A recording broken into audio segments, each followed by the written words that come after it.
Now we're live. Yo, yo. Oh, okay. Tonight we have Bro Dino Patijalal in the house. The handsomest politician / diplomat ever. Apa kabar, My bro? pleasure. Bagus. Alhamdulillah. Sehat. Saya udah testing 2 minggu lalu, negatif, tapi tentu harus testing terus. Okay, we're live. Terima kasih, saya senang sekali loh diundang ya. We're live on Facebook, Bang Dino. So selamat pagi, siang, sore, dan malam wherever you are. Termasuk diaspora karena ini reuni diaspora Indonesia. Ini presidennya diaspora Indonesia ini adalah Dino Patijalal. You went and participated and led some of the most successful campaign di modern Indonesian democracy. Oh, yeah. 2004 Yes. dan 2009. Apa yang bisa dipetik dari pelajaran 2 campaign tersebut yang bisa mudah-mudahan di-emulate in this era? I think yang paling penting bagi saya, make sure kita stimulate orang-orang yang mau mau masuk ke panggung politik for the right reason, gitu, right? Jadi bahkan sampai sekarang pun banyak orang-orang yang masuk panggung politik karena disuruh orang lah, atau karena mencari fasilitas, atau mencari kekayaan, atau mencari kekuasaan for the sake of kekuasaan, but not for the right reason. Ya, the best right reason itu apa? To dedicate yourself to public service, ya, untuk mengabdi pada masyarakat, right? Jadi makanya kita lihat misalnya dalam era terakhir itu kan dalam 5 tahun terakhir misalnya 2014 sampai 2019, I think is one of the worst, mohon maaf ya, generasi politik dalam arti banyak anggota DPR yang terkena kasus KPK misalnya, ya kan? Pimpinannya banyak kena kasus KPK. Di DPRD dan lain sebagainya juga banyak ratusan dan lain sebagainya gitu, right? Bukan hanya masalah KPK aja, ada yang terkena narkoba lah, inilah, itulah dan lain sebagainya gitu. Jadi kalau menurut saya sih I'm not trying to return the compliment, but you know, kan Sandi masuk politik kenapa? Because you believe you could make things better gitu ya kan, and you believe ada cause larger than yourself, ya kan. And you have idealism and so on and so on. Jadi kalau menurut saya selama bensinnya itu dan selama elit politiknya itu mempunyai naluri dan denyut nadi yang seperti itu, yang progresif, yang reformis, I think trayeksi sejarah kita akan terus naik ke atas gitu, right? Tapi kalau enggak, kalau barisan leadership-nya lemah dan unimaginative, hanya mikir diri sendiri, tidak punya ethos public service, I think any nation, termasuk Indonesia, bisa merosot secara tajam dalam sekejap. Yeah, you serve into successive administrations, ya. Dan I read one of the most amazing speech ever written, yaitu speech yang Presiden SBY gave di Usindo kalau nggak salah, yang there is a very funny joke for me to open it up. Nobody has confirmed it, tapi rumor has it said that you either wrote the speech or co-write the speech or worked on the speech yang dia bilang bahwa most of you would have trouble pronouncing my name, but just remember Yoko Ono. Yeah, I remember. I don't know whether you remember that speech. Tapi yeah, I remember very well. Yeah. What goes to your mind? Because some of the it's powerful speech that over the next 10 years our leaders have been given to the world and sending a very important message dari Indonesia. Well, good question, karena saya masuk ke istana tahun 2004 dan ditodong tuh Pak Brother Sandi. Ditodong untuk nulis speech, menjadi speech writer dari presiden. Sementara saya nggak punya pengalaman. Jadi saya harus belajar secara otodidak. Nah, speech saya yang pertama itu saya agak ribut, mohon maaf, dengan Pak Yusril Iza Mahendra waktu itu, right? Mohon maaf kalau ada Pak Yusril yang dengerin. Kenapa? Karena saya udah pensiun juga, jadi nothing to lose, right? Kenapa? Karena speech-nya itu banyak joke-joke yang tadi nama saya Yudhoyono, bukan Yoko Ono gitu, right? Nah, tentu sebagai seorang penulis pidato Pak Harto waktu itu, ya Pak Yusril pasti bilang ini apa-apa nih kok ngomong seperti ini gitu ya. Tapi rasional saya adalah presiden suatu era baru, demokrasi baru yang harus menampilkan wajah baru ke dunia internasional, harus punya charm gitu, yang harus bisa membuat orang tertawa dan terinspirasi juga. Jadi bahasanya juga harus dirubah, gayanya juga harus dirubah, gaya dari speech itu ya. Dan untung waktu itu Pak SBY bilang, oke, ayo kita coba ininya Dino, gayanya Dino, dan karena dia emang speech writer. Dan alhamdulillah it work ya, dalam arti speech itu kan hanya efektif kalau orang menangkap esensinya, tapi juga akhirnya menyukai speech maker-nya gitu, right? Kalau dia bikin speech walaupun isinya keras, tapi bikin orang jadi nggak suka sama dia, nggak efektif berarti gitu, right? Jadi I think as a speech writer, saya dengan Pak SBY bisa berkolaborasi sehingga merubah the messaging of Indonesia to the world. Dan I'm quite pleased kalaupun ada legacy yang bisa dianggap legacy ya, itu salah satunya gitu ya. We had a voice and a profile to present to the international world which was unique gitu, which was our own profile, tapi juga bisa juga memikat orang yang mendengarnya gitu. Saya punya buat netizen yang budiman di Facebook ini, kita ada sekitar 500 lebih yang bergabung bersama kita. Sedikit flashback memory, ini ada foto-foto Dino Patijalal pas lagi zaman muda. Bisa diceritain nggak bro, ini foto-foto di mana? Hey, I'm gonna kill you for this. You're a dead man. So yang kiri ini di Washington DC, kelas berapa ini ya? Kelas I think 10 atau 11 ya. Junior di McLean High School. Kalau kanan itu di New York, waktu zamannya Duran. Ini lagi mau ke klub nih, udah jelas nih, mau ke klub. I don't forget which club ya, mungkin kalau nggak salah Stadium. Dan kalau klub kan nggak bisa pakai normal gitu ya, jadi harus kayak Duran pakaiannya gitu. So that's me on the right, yang paling kanan tuh, baju merah, right. Nah, ini teman-teman saya yang orang New York, sampai sekarang masih masih berhubungan ya, teman baik. Dan saya sempat ngekos di tempat mereka. Ini orang-orang Italian Americans yang sering dilihat di TV gitu ya, dan dulu saya aksennya masih kayak Italian Americans kalau bicara itu. So if you are Duran, who would you be? Simon Le Bon atau John Taylor atau Simon Le Bon, of course, because he married Yasmin, right? Yeah.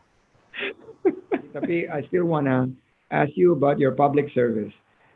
Waktu di public service itu, mungkin can you share with us 2 atau 3 momen yang for you experience and you truly feel that you are proud to be an Indonesian? Good question. There's quite a few, tapi mungkin satu yang saya bisa ingat ya. Dulu waktu 9/11, ini waktu saya diplomat junior di KBRI, bukan sebagai duta besar ya, tahun 2000-an. Ada seorang Indonesia yang dipenjara oleh pemerintah Amerika. Dipenjara kenapa? Karena ternyata dia satu apartemen dengan salah satu teroris 9/11, ya kan?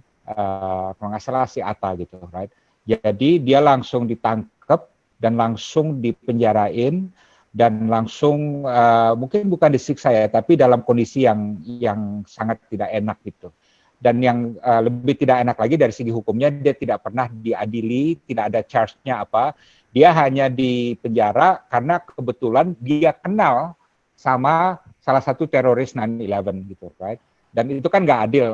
Kalau teroris itu misalnya kenal sama tukang taksi atau tukang kebun, masa tukang kebun juga di penjara? Kan nggak ini.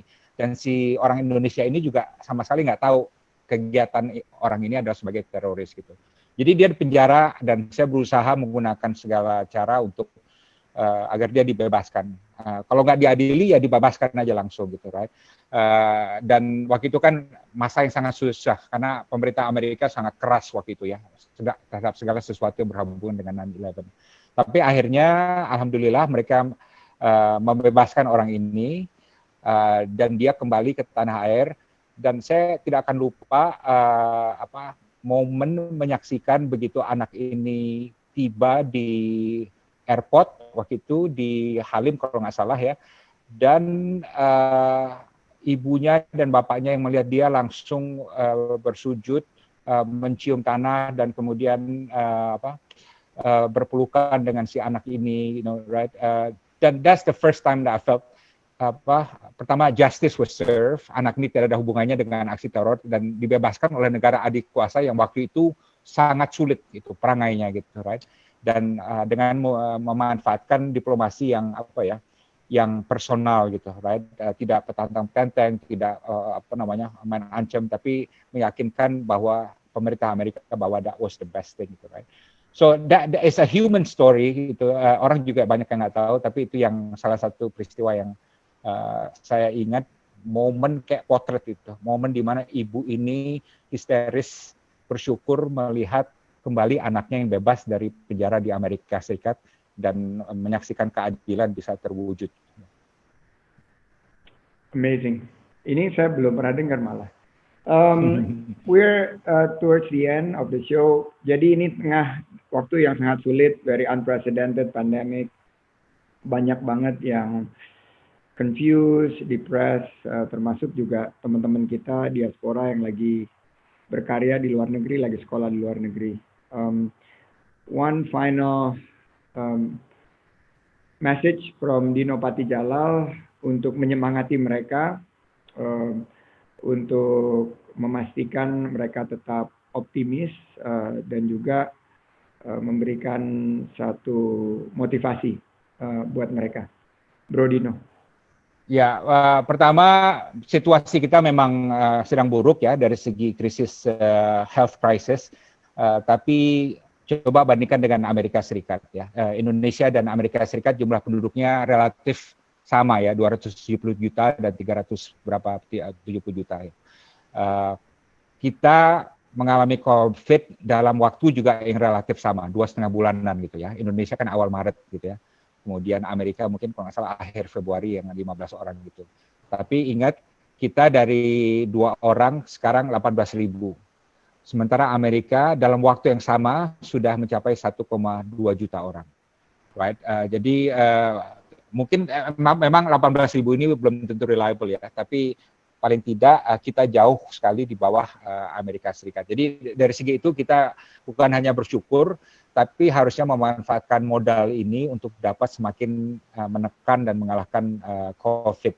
Kalau menurut saya memang kita agak telat ya mengantisipasi COVID, karena begitu COVID masuk kita belum tahu bagaimana mengeceknya, mengetesnya, barangnya belum ada, teknologinya belum tahu, dokternya belum siap, rumah sakitnya belum siap dan lain sebagainya. Tapi sekarang nampaknya kita udah catch up, dan yang penting adalah we have to stay one step ahead of COVID. Ya, barusan tadi pagi saya ada ikut seminar mengenai COVID, very interesting. Indonesia kan 18.000 dari 270 juta ya. Singapura itu nggak berapa. Dari penduduk yang 4 juta lebih besar, 24.000 mereka. Nah, jadi 5.000 lebih tinggi dari Indonesia. Tapi jumlah kematiannya sangat sedikit ya, di bawah 50 kalau nggak salah gitu ya, 24 ya. Vietnam yang jumlah penduduknya juga lebih dari 100 juta kalau nggak salah ya, saya forget, hanya 300, right? Yang terkena COVID 300 is really nothing, right? Jadi it's quite interesting apa namanya the different trends of COVID yang ada di Asia Tenggara. Tapi kalau kita disiplin dan stay one step ahead of COVID, as opposed to one step behind COVID, saya yakin kita bisa mengalahkan COVID significantly gitu, walaupun tidak melenyapkannya gitu. Ya, thank you. Nggak kerasa 1 jam udah habis sama Bro Dino, kita diskusi. Saya juga ingin menyemangati kepada para netizen, teman-teman yang udah ikutin acara ini, bahwa yakinlah badai pasti berlalu. Saya pernah di PHK pada saat krisis tahun 97, dan justru krisis ini yang membuka jalan saya menjadi pengusaha, awalnya pengusaha kecil, melalui proses jatuh bangun, akhirnya saya bisa membangun sebuah perusahaan di bidang investasi dan keuangan.